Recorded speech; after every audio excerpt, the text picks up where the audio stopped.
Why do we use the word second to mean the 60th part of a minute? In English, we use the word second to refer to two things that don't seem to be related. Second means both the rank after first and the 60th part of a minute.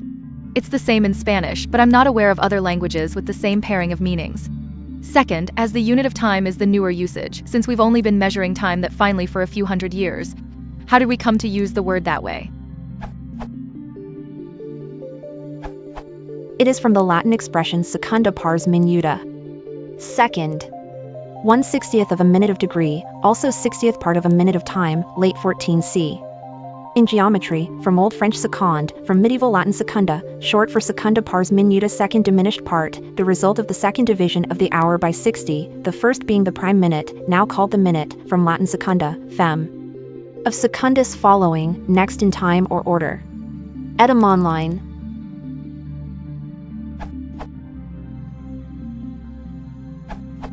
The unit of time is called second because we get it on the second division of the hour by 60.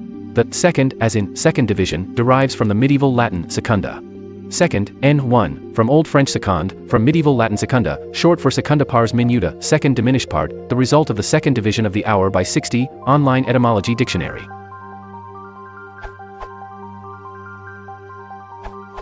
In addition to what others have already mentioned about seconds being the second division of the hour time unit, the details get slightly more interesting when you start to recognize that some symbols you may be familiar with today are actually numerically stating what level of subdivision you are talking about.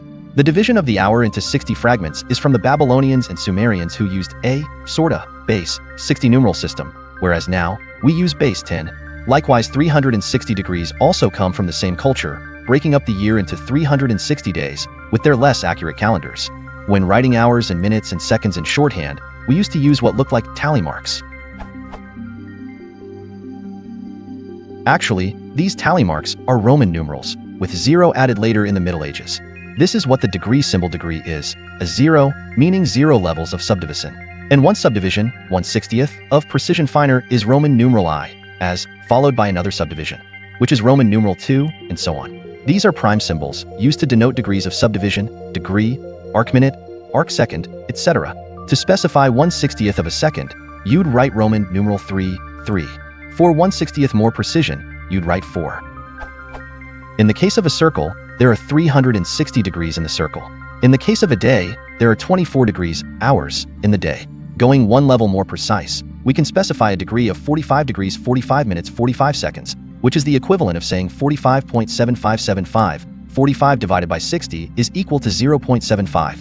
This has mostly fallen out of favor in modern times. We now more commonly use seconds, but persisted for a while for lap times on stopwatches, e.g. a lap of 0 degree 242212 is 0 hours, 24 minutes, 22 seconds, and 12/60ths of a second. It is still in semi-common usage for marking feet in inches, 2 feet 5 inches, 2 feet, 5 inches, indicating subdivisions from yards, which would be degree, though they aren't subdivisions of 60. You'll still also see this format of subdivision used for GPS coordinates, which specify position using longitude and latitude, in the old subdividing circles, in this case around the Earth, into degrees, arcminutes, and arcseconds. This is the White House's position using the old global coordinate syntax. Though, we're moving away from that too, instead using decimal fractions of degrees.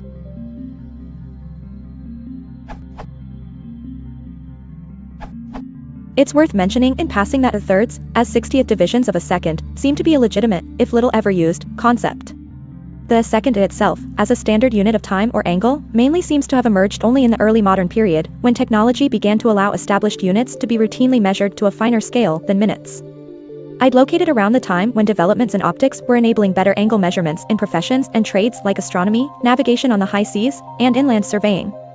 Before the late 17th century, clocks didn't even have minute hands, let alone second hands, so it seems credible to think that the measurement of angle was the place where the need first arose to employ a seconds.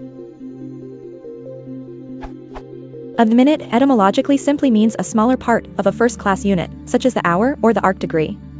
Given the minute based on 60 ths, and existing familiarity with handling 60th divisions, a plausible extension thus appears to be to divide the minute up by the same ratio for a second time, that is, one more time than the first such division into minutes. And this approach for measuring angles became established in that early modern period before the widespread adoption of the decimal system, with tenths, hundredths, and thousandths provided a different alternative to continuing further with thirds and a fourths.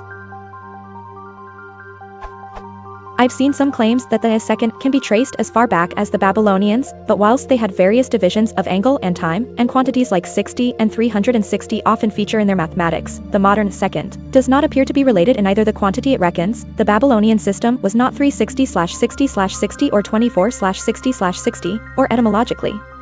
It's a unit that has been independently conceived and adopted since. There is also a strong synergy between time and angle, not only because time has often been physically represented as angles on analog clock faces and sundials, but because one of the main users of the finer measurements of angle was always astronomy, which itself has always been an activity closely connected to the measurement of time, so the measures, and words for those measures, which have been found suitable for measuring angle, have also been found suitable for measuring time.